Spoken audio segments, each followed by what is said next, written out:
Hey guys, welcome to another video. In this one, and since we are only 2 days away from the 9-year anniversary and we'll be getting both Tier 3 Selector and Transcended Potential Selector, I wanted to do a quick tier list that might help you make a best character choice for both of these selectors. Now, these tier lists will be mostly catered towards beginner players or new players, because veteran players already have these characters, most of these characters are already maxed. So without wasting too much of your time, let's go to the tier list.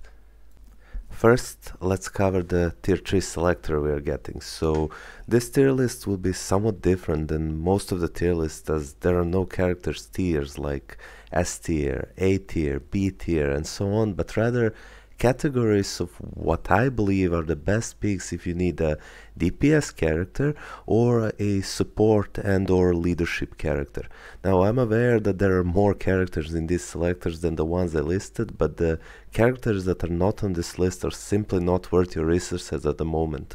Those are the characters that are either DPS characters that can go up to level 70 and only at tier 3 and have no place in the current meta. For example, those are characters like Winter Soldier or Vision, for example. They're simply worse picks than these characters I have listed. Now, let's start. In the top row, there are only 3 characters. We have Black Bolt, we have Ghost Rider, and we have Morgan Le Fay.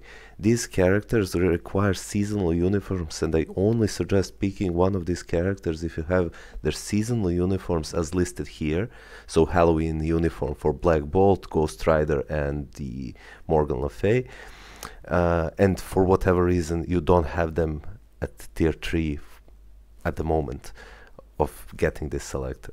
The next 2 rows are best DPS and best support picks. They are of the same value, and based on your roster and teams you currently have for World Boss or ABX and ABL content, you should make a decision if you are more in the need of for DPS character or a support character.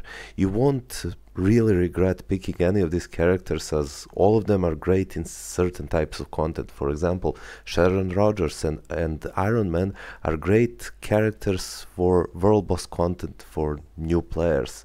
Thor is good character for Dimensional Rift farming, where you can get materials to gamble for artifacts, and characters like Black Panther and Captain Marvel are kinda jacks of all trades, master of none, and so on. And if we look at the supports, I personally believe that Shuri in her newest uniform is easily the best choice here, as she is a support and a leadership for speed types. She's followed probably by Taskmaster, who is support in his latest uniform, and She-Hulk, who is a great leadership character for World Boss content, even without the need of having her newest uniform, because the difference in the leadership is only, I think, 10%. But by the way, be aware that you can't use her against Dark Phoenix, because her leadership only increases damage dealt versus male types. And in the last row there, or second to last row, are DPS or PvP characters who I believe have currently fallen off the meta. For example, Spider-Man and Hulk can't really compete in the current PvP meta, because teams with multiple revives and immortality artifacts. So I humbly suggest picking these characters only if you have all characters above them at tier 3 and you do not have other choice. And the rest of the characters that are not listed here on this list are characters that I believe are not worth picking. Contrary to the tier 3 selector tier list, in the Transcended Potential tier list there are only few characters that I really suggest picking. Now, if you need a DPS character, I strongly suggest picking Dr. Octopus, as he is a meta character for ABX and ABL and is probably one of the best characters for World Boss content, even at the latest World Boss Legend Plus Black Swan boss, because he also has an artifact which further increases his damage versus aliens, and she's an alien. He also has a unique tier 4 skill which refreshes his cooldowns, and he's really a blast to play.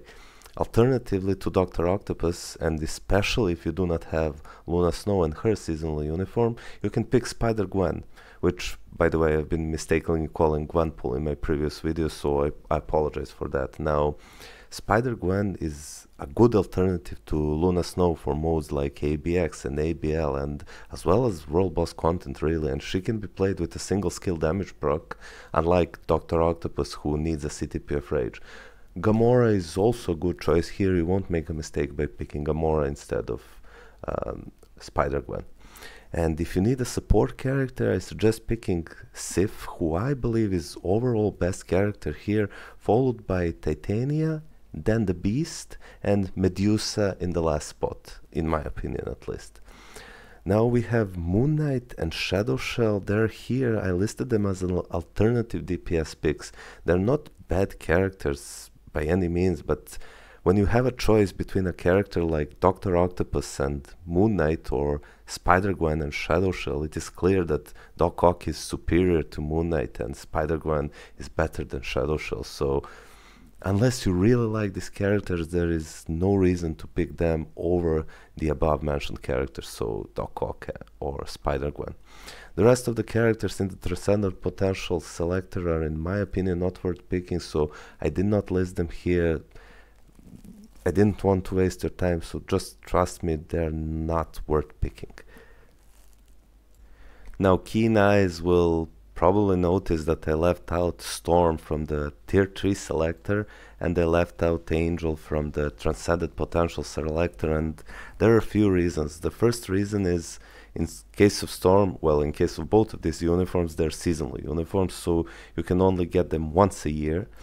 And then in Storm's case, even though I have her at Tier 4, she's kinda only valuable as a support, and using this much resources just to build a support character is not worth it. She's at Tier 4, she is even slower than some of the level 18 non-Tier 4 characters, so I really suggest against building her up to Tier 4 and picking her as a Tier 3 character. And in Angel's case, unlike Storm, he's actually extremely good in world boss and content, and I have a video where I compared him with Luna Snow, and he's actually decently faster in clearing world boss content than Luna Snow. However, that does not mean he's a better character than Luna Snow, because he's more restricted and can be used in less ABX and ABL stages and less world boss content stages. So that is the reason that I did not list these two characters like Angel and Storm, and I suggested that you pick other characters. Unless you have these uniforms and you really like those characters, then sure, pick whoever you want, but to optimize your roster, I humbly suggest following the list I gave you. So that's all I wanted to say about this video. I hope you enjoyed. If you have any more questions, you can hit me up in the comments down below, or you can join Discord and ask me there. And if you liked this video, consider leaving a like, maybe even subscribing, and I'll see you guys next time. Take care.